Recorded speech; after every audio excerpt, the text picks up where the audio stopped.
ఆర్థిక ఇబ్బందులకు ఎదురవుతున్నారంటూ ఈ పత్రాలకు సరైన రిజిస్ట్రేషన్ లేకపోవడం వల్ల భూమిపై రైతులకు పూర్తి స్థాయి యాజమాన్య హక్కులు లేకుండా పోయాయి.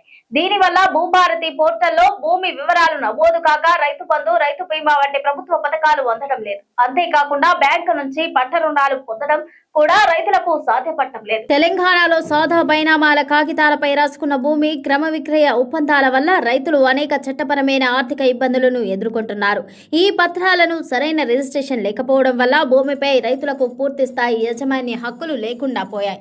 దీనివల్ల భూభారతి పోర్టల్లో భూమి వివరాలు నమోదు కాక రైతు బంధు, రైతు బీమా వంటి ప్రభుత్వ పథకాలు అందడం లేదు. అంతేకాకుండా బ్యాంకు నుంచి పంట రుణాలు పొందడం కూడా రైతులకు సాధ్యపడటం లేదు.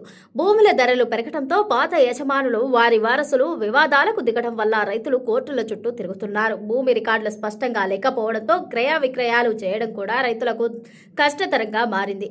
ఈ నేపథ్యంలో సాదా బైనామా సమస్యల పరిష్కారం విషయంలో సర్కార్ కీలక నిర్ణయం తీసుకుంది. తెలంగాణ వ్యాప్తంగా 2020 అక్టోబర్ 12 నుంచి నవంబర్ 10 తేదీ వరకు స్వీకరించిన సాదా బైనామా దరఖాస్తుల పరిష్కారానికి గ్రీన్ సిగ్నల్ ఇచ్చింది. ఈ మేరకు భూ పరిపాలన ప్రధాన కమిషనర్ లోకేష్ కుమార్ తాజాగా అందుకు సంబంధించిన మార్గదర్శకాలు జారీ చేశారు. ఇటీవల అఫిడవిట్ నిబంధన సవరించిన నేపథ్యంలో వీలైనంత త్వరగా సాదా బైనామా భూముల క్రమబద్ధీకరణను పూర్తి చేయాలని సర్కార్ ఆదేశించింది.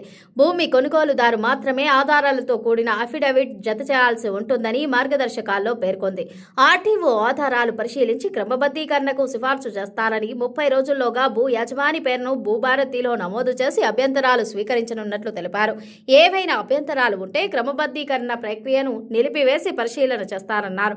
సాదా బైనామాకు సంబంధించిన అక్రమమని తేలితే క్రిమినల్ కేసు నమోదు చేసి సిఫార్సు చేయనున్నట్లు వెల్లడించారు. ఈ వ్యవహారాన్నింటినీ ఆయా జిల్లాల కలెక్టర్లకు పర్యవేక్షించాలని సీసీఎల్ఐ కమిషనర్ తాజాగా జారీ చేసిన మార్గదర్శకాల్లో సూచించారు. ఇక భూభారతి రిజిస్ట్రేషన్ల ప్రక్రియలో ఎంఆర్ఓ సంయుక్త సబ్ రిజిస్టర్కు సహకారిగా ఉండేందుకు నియమించిన ఫీల్డ్ టెక్నికల్ స్టాఫ్ సంఖ్యను కుదిస్తూ రెవెన్యూ శాఖ తాజాగా ఉత్తర్వులు జారీ చేసింది. ప్రస్తుతం తెలంగాణ వ్యాప్తంగా 636 మంది ఫీల్డ్ టెక్నికల్ స్టాఫ్ పనిచేస్తున్నారు. 2020 నుంచి ఇప్పటి వరకు వారి పరిభారాన్ని మండలాల వారీగా పరిశీలించిన భూ పరిపాలన ప్రధాన కమిషనర్ ఎఫ్టీఎస్ సంఖ్యను కుదించాలని తాజాగా నిర్ణయించారు.